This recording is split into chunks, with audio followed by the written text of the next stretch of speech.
A little bit how this game was different. Um, I felt like it really just came down to like the hustle plays and the little things like getting loose rebounds and steals and tips and just basically who wanted it more, like who had the heart. It wasn't so much of the plays and because I mean we played each other this is the third time, so we knew what each other was about. It's just about the little things like rebounds and diving on the floor. You guys did a pretty good, I mean, Cal Keller had 10 points, or just 12 points and 9 rebounds, but you guys did a pretty good job of kind of containing her for the most part, but it seemed like some of the other players stepped up and beat you, like Alexis Campbell. Yeah, our main focus was on 20 and 30 as well because they hurt us last game, and fortunately for them, they had other players that stepped up, and we just had to make an adjustment, but it just worked in their favor. Basically, we took away the two main scorers that beat us last time, and other people stepped up for them. So. And they certainly, I mean, your main scorer, she didn't score a point in the first half, and certainly shutting her down hurt you because I mean she gives you 17 points a night. Yeah, like I said, like both teams knew what each other was about. They knew they had to, put a stop to Artemis. She's been great for us this season with the doubles, and they knew that, basically to win the game, they would have to take her out, and it kind of went in their favor. And I feel like we did a good job with number 20 and 30. How important, or how big a factor is it playing on their floor and just having the home court advantage, you think, for the playoffs? I think it's a big thing. I mean, they had obviously they had more support than we did. It was kind of loud with both bands playing, and it was just difficult. And the officials, it was just hard. It would have been easier. I think we would have shot better at home, but I mean, we just, I don't know. We couldn't really control that, honestly. Any more questions for Joseph? Thanks, Joseph. Thanks, Joseph.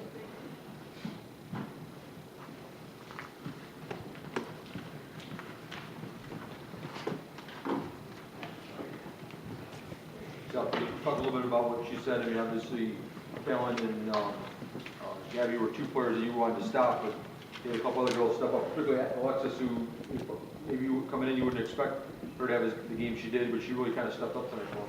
Yeah, congratulations, Sacred Heart. They earned the home court advantage. I certainly think that was a big advantage, but they earned it. They didn't back their way in, they earned it. So they certainly deserve it. So they did a nice job, and I have to compliment my team. We had some lulls in the middle of our season that didn't give us the opportunity, to go to the second round or all the way. That was our goal. And we had some lulls during the season when we didn't play as well as we're capable of playing, and that put us in a position. But credit to my team that we really played well the latter part of the season. And we were winning, I think, 7 out of 8 games, and took Sacred Heart to overtime and to get in this position. But we knew that Campbell was capable of doing what she did. Got to credit to her when you know that you have a very good player in Colleen Taylor, and you have to stop her. And, Washington, I mean, say we stopped her, but she had 18. She did have 18 points. Okay? I think we did a good job on Taylor. She only got 6 shots. So I thought that was very good.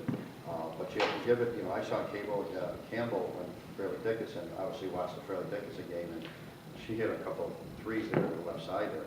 So she really came through for them. So I really think she was, you know what Taylor and Washington are going to do. And Norman did okay too. I mean, she started out the game in 5 points right there. We wanted to play off her because she really doesn't show much as a shooter. But I think it's exactly what Josette said. I think I think those other kids stepped up, and especially Campbell, and did a great job for them. So and they just made more plays than we did. And we turned the ball over way too much. 21 turnovers is a lot of turnovers. We haven't been doing that lately. So I think we turned the ball over, and they made a few more plays. It wasn't a lot more plays, but enough plays to come on the top half of that. What was Artemis? I mean, Artemis didn't score in the first half. I mean, she averaged 17 points. Obviously, she's a big factor for your team. How was she at halftime, and what did you tell her to kind of try to get her going? Well, we try to get her the ball more. Obviously, you want to get a player. I think she's the best player in the league, and her and Colleen are the best players in the league. I think both of them are. I think they both do different things, but I think they're both the best players in the league. And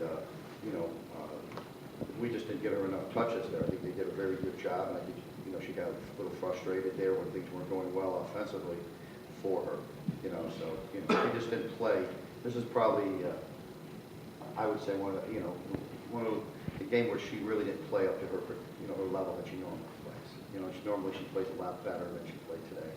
You know, so you know, and you know, she's just a great player. She's the most valuable player in the international tournaments over in Europe.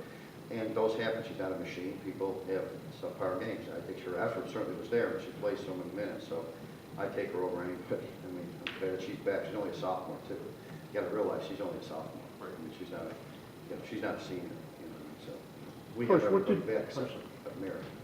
Coach, what did you tell your team knowing that Sacred Heart had beaten you twice already? How did you motivate them? Well, I don't think there's, you know, I'm not into the media type of, you know, it's hard to beat a team 3 times or, you know, we beat them twice before. To me, it's all independent of each other. I think that's so foolish when people say you beat them, you know, they beat you 2 times before. Well, would you rather lose to them 2 times before? It's like PA. We beat them 2 times. Does that mean we got the, you know, they got the advantage over us? It's totally independent. Each game is like a roulette. You play black, you play red. It doesn't matter. The next one doesn't matter. All right, not that I play roulette, but I don't.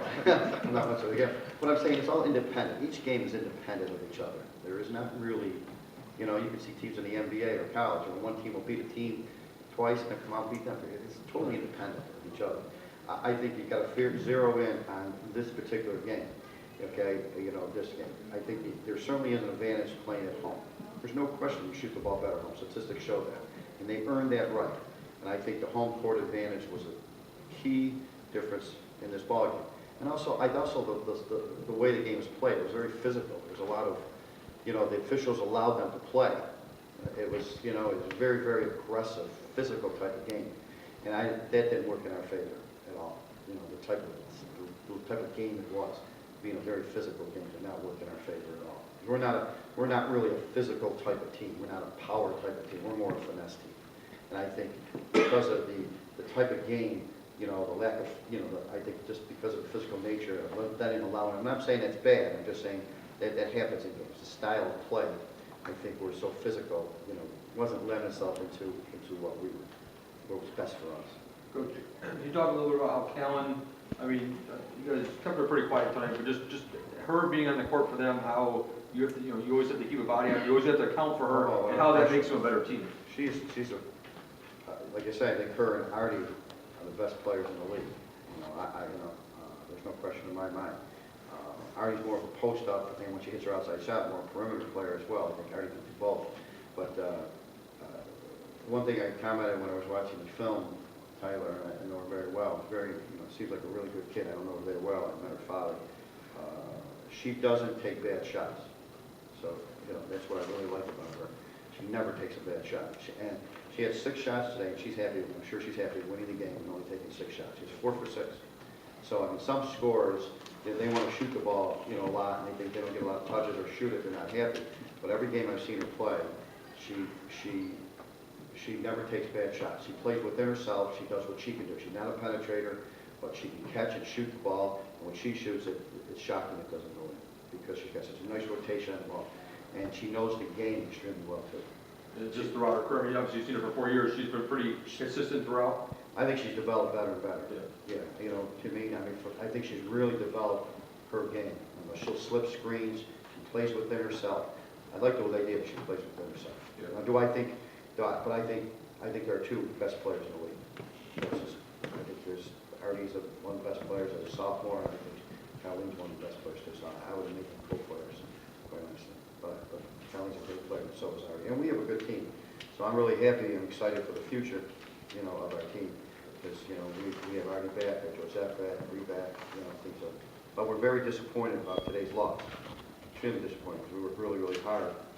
But, and we really came together as a team after some really bad losses. I mean, if you look at our record, there's some losses there that you'd be shocked that we lost.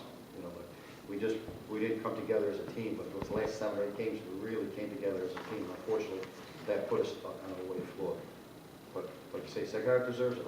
I wish them the best. I don't even. Who do they play? Mama. Oh, Mama beat Queen. You guys a good matchup for those 2 teams, or? You know, any matchup in this league, if you look at it, in this league, people beat, you know, Queen beat Sacred Heart by 30 points in one game this season, you know. you know, and then St. Croix comes back and beat them. You know, it's a, you know, with the league this year, there was no, I think a few years back, we were sort of a dominant team. We were 17-1, and we had played at PA, we lost that game. But there's no team that, you know, that really was a dominant team this year. That's what Ed said too, we were talking before the tournament, he said there's no dominant team. There's no, 1 through 4, 5, even Yeah. 6, 7, everybody had a chance for it. yeah, we lost the Mount St. Yeah, I mean, it's just, you know, there's no dominant team. I couldn't tell you. I think Sacred Heart's a big advantage because they're playing here. Although they might not get an enormous amount of people at the game, the environment here is, the acoustics, you know what I mean? You know, you can't hear yourself think. There's 50 people in the pep band playing, and that really works to their advantage, you know? So, you know, I think the sound, if they're on the other end, it's hard for your team to hear what you're calling if you're a play calling type of beat. So, and I think the loudness and everything, it makes it a very, at times, a chaotic environment that you have to handle. So I think that the home court is much in the favor of Sacred Heart, just because of the atmosphere, the loudness, even though there might not be a lot of people. It just seems like there's a lot of people because of the noise and all that. But it should be a really, really good game. I wouldn't be shocked if Mata won. I wouldn't be shocked if Sacred Heart won. You know, I think they're both well coached, and I congratulate Sacred Heart on moving on as well as Mata. Thanks, Sal. Thank you.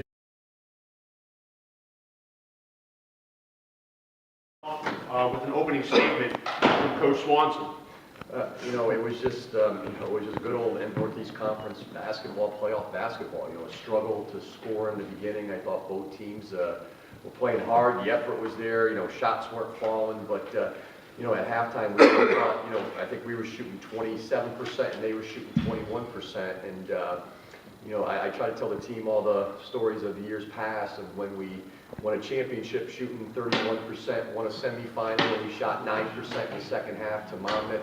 That it's really the intangibles, the toughness, the resilience, you know, and all that stuff is what really comes to the forefront. And you know, I think the seniors, Alexis, Callan, and Chris, the last 2 years, I don't think we really had those intangible things. I thought we were good. We won 19 games, we won 18 games, but in order to get over that hump, we just didn't have that, you know, that toughness, the intangibles. And I think that this is what, you know, I still, you know, I don't know if the team gets mad at me. I said today at shoot around, I don't think we're the most talented team in our conference. And I even think Robert Morris was more talented. But, you know, you can't put a measure on the intangibles things that these kids bring.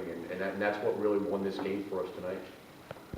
Hey, can you talk about, I mean, obviously Callan, Erica, Gabby, people know about them, but Alexis just, I mean, in the first half of their hustle, I mean, I don't think it was indicative on the stat sheet, just what she brought to the table, just her energy, getting some key loose balls, and just kind of pumping people up a little bit. Well, that's exactly what Alexis is. Alexis brings our energy. She really gets us going, and I don't know if you guys know, Alexis tore her ACL back in April, and you know, she missed, I think, what was it, Alexis, the first 5 games? Yeah. Right, and she went through all the ups and downs and the frustrations of battling back from that, and you know, it's inspiring when you watch a kid fight through all that sort of stuff just to get back, and then probably have her 2 biggest, you know, and then it was slow to begin, you know, getting her back, you know, playing 7 minutes, coming, you know, that sort of thing, but then to see her play her best 2 basketball games, probably the last 2, especially offensively, you know what I mean? Her shooting the ball is really what's won our last 2 games for us, and that's what seniors do during this time of the year, and I'm just real happy for them. Can you two talk about Alexis? I mean, obviously you knew what she went through to have her back and really the way she's playing the last couple of games. Yeah, you know, like Coach said, she just really brings the energy, you know, and always, if people are hanging their heads, she makes sure, you know, fire us up and get our heads back up, and she's just contagious, you know. You see her diving and you just wanna, you know, follow her lead, and she's knocked down some really big shots, like you said, in the last 2 games, and just played great. Yeah, oh, Alexis is great. You know, having her as a senior, looking up to her, her energy is amazing, you know, and her defense. I wish to improve on my defense, so I looked at her directly. Alexis, can you talk about being back? I mean, obviously, you know, you probably wondered if you're going to have a senior season when you got hurt. I mean, just being able to battle back and play like you are the last couple of games. I mean, it's been a journey, but it's been really great. I think definitely with this team this year, they've really pushed me, and I think that's where, like, my fight for getting back, just wanting to play with them, was like the biggest thing that pushed me to where I am now. So just having them around was just like so contagious. Helen, any special thoughts about playing Robert Morris the third time, knowing you've beaten them twice? Is it tough to beat a team 3 times? Yeah, I mean, I think it's tough to beat a team 3 times, but we came in and not thinking that way, and it was nice to finally seal it off and show them that we are a good team, and especially the first 2 games, the second one being kind of a lucky shot, and then the first one battling back, and then maybe thinking that they are the better team. So it was just nice to finally, get another win and show them that, we are a good team. Kellen, you had 12 points, 9 rebounds, but it was kind of a quiet night for you, but you didn't seem to be frustrated at all. Can you talk about how you're able to kind of not, maybe if they're collapsing on you or you're not getting as many shots, you handle it so well and you don't get frustrated out there? Yeah, I mean, I try not to let it get to me, because then it just other people stepped up, like, and hit big shots, and just tried to go out there and do what I could control, and just play hard. Gabby, you seem to have no fear. Is that because you're a freshman? No, I just try to play basketball. That's what you grew up doing, so I don't think it's changed no matter how far you get. How was this game now, your second playoff game? I know the first one, you felt it a little bit as a freshman. How were you tonight? It's still nerve-wracking. It's Yeah. still a playoff game, It could end your season at any moment, so it's still very nerve-wracking, but I want to play and I want to win and continue, so that's just always in the back of my mind.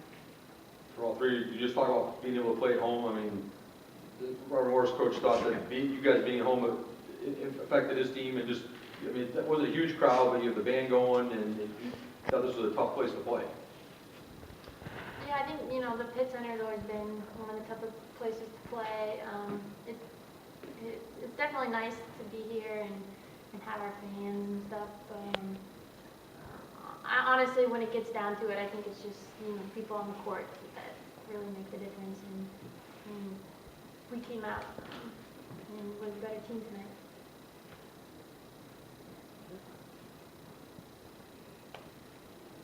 For you two, can you just talk about having Kellen on the floor and how it takes pressure off you guys and your teammates with just having her presence on the court? I mean, because teams always have to account for her and are always paying attention to her. Yeah, I mean, our team, I feel like we do have a lot of talent, and we do have a lot of scorers as a team, and Callan's a huge part of our team. But if they do deny her, double team her, that's what's great, is you can pass to someone else, and they can make big shots. Alexis can make big shots, I can, Erica. Like, our team is just constantly, we have people that can arise at any moment. I agree with that. She just really, she battles through all that. She keeps her composure. She does find like the open players when she does see the double teams. It's just it's great to have a teammate that like has the mindset that she has. She's really smart on both ends, rebounding and on offense. So it's just really good to just play with someone who it's right there. Like, you just play off of her. Kellen, you hadn't taken a free throw in, 3 or 4 games? So any concern going up to the line with how many seconds left? 6, 8, whatever it was? Yeah, I don't know. I don't really think about it when I shoot free throws. I just kind of take a deep breath. But yeah, I don't really get to the line much, so. Not enough, huh? Yeah. I looked over at your dad when you were shooting the first one. He was looking down. I got a little nervous. I think he takes the games. He gets more nervous in the games than you do. Oh yeah, Absolutely. by far. You just go out and play. But I've seen him move around the gym, go stand in the corner. I mean, Yeah, he has to find his lucky spot, and he doesn't move. do you think about that ever in a game, or you just kind of just know you're so No, used to it? I don't pay attention to him like that. It'd probably get you anxious if you paid attention to him, right? When Yeah. he's moving around.